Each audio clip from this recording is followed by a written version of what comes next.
মেয়েরা হচ্ছে মা হবেন না আপনারা?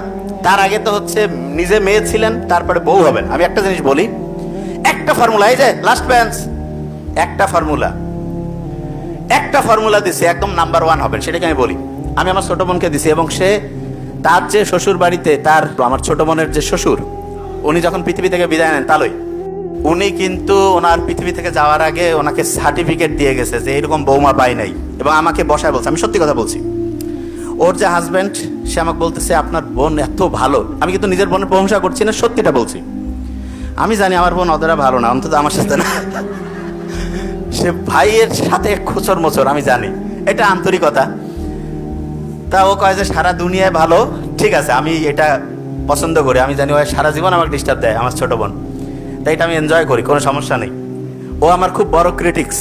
যে কোনো প্রশ্ন দেখি কয় ভাই তুই কথা একটু স্মার্ট করি কবি, তুই এইভাবে কোষ কেন রে?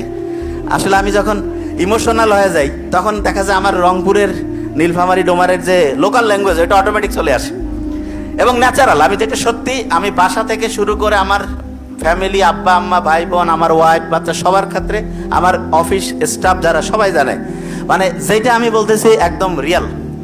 মানে আমার স্পিচ থেকে শুরু করে যা কিছু সব ক্যামেরার সামনে যা ঠিক সেটাই একদম রিয়েল।